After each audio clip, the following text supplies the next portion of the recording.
teknis umum pembibitan. Kecambah.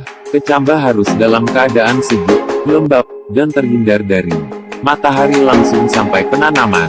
Kecambah harus ditanam sesegera mungkin setelah pengambilan dari balai benih kelapa sawit resmi dan tidak disimpan lebih dari 5 hari. Kecambah dapat disimpan dalam ruangan dengan suhu 22–24 Celcius. Periksa jumlah dan jenis persilangan yang terdapat pada daftar keterangan persilangan, dengan tulisan, teks yang tertera di label bungkus kecambah, dan maksimal isian tidak lebih dari 150 biji. Pemilihan jenis dan ukuran polybag. Polybag berwarna hitam dan tahan lapuk. Ukuran polybag pembibitan awal FN, 22×14 cm, tebal 0,07 mm. Hitam, berlubang 0,3 cm sebanyak 24 buah. Ukuran polybag pembibitan utama MN, 50×40 cm, tebal 0,2 mm. Hitam, berlubang 0,5 cm sebanyak 60 buah. Tanah lapisan atas menggunakan topsoil atau tanah subur permukaan tidak lebih dari kedalaman 1 meter. Tidak memilih tanah gambut atau rawa yang belum diolah, ditakutkan kalau tanahnya pH asamnya masih tinggi. Polybag harus diisi tanah sampai 2 cm dari ujung tepi polybag dan disiram setiap hari.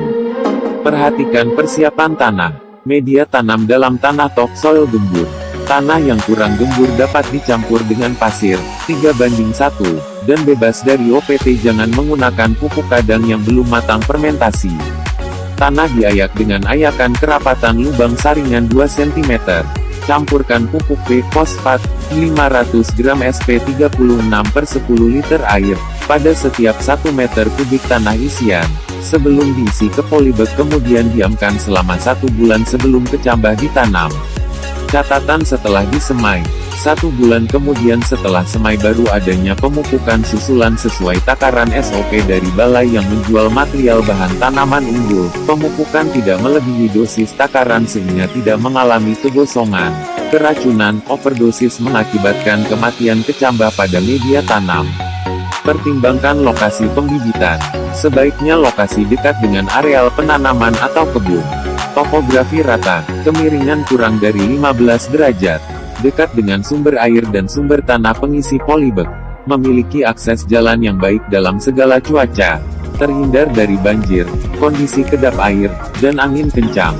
Aman dari gangguan hama, ternak, dan manusia.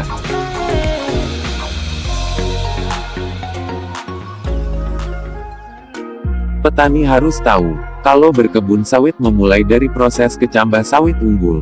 Sahabat petani wajib siapkan bahan tanamannya, jangan asal beli. Ada rumus jumlahnya sahabatku. Apalagi dari bijinya harus ada persiapan cadangan bahan tanaman. Berapakah kecambah harus dibeli?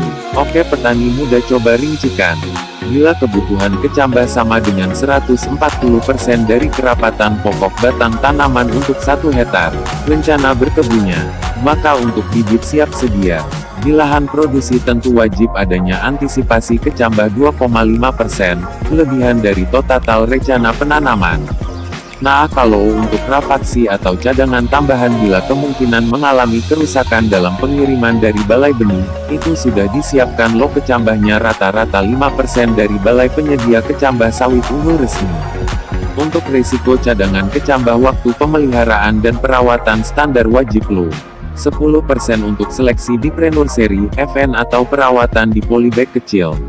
15% seleksi di minor seri MN atau pemeliharaan di polybag besar. 5% untuk cadangan penyisipan bibit siap tanam di lahan atau di tanah perkebunan produksi. Pilihan-pilihan yang dipertimbangkan untuk pekebun wajib menimbang luasan dan areal lahan Anda. Jika rencana pilihannya sahabat petani muda menanam satuan jumlah per hektarnya di kisaran 130. Maka ketentuan persiapan yang harus dibeli kecambahnya dengan pola jumlah tanaman 1,40 kali 130, maka pembeliannya 180 butir loh standar SOP-nya. Jika rencana pilihannya sahabat petani sawit menanam satuan jumlah per hektarnya kisaran 143, maka ketentuan persiapan yang harus disiapkan, beli kecambah dengan jumlah 200 butir loh. bosku. Maka rumus standar tanamannya sama dengan 1,40 dikali 143. Usahakan rencana usaha berawal dengan benar maka Anda menentukan nasib baik Anda sendiri. Salam dari sahabat petani, Perkumpulan Petani Sawit Muda Indonesia.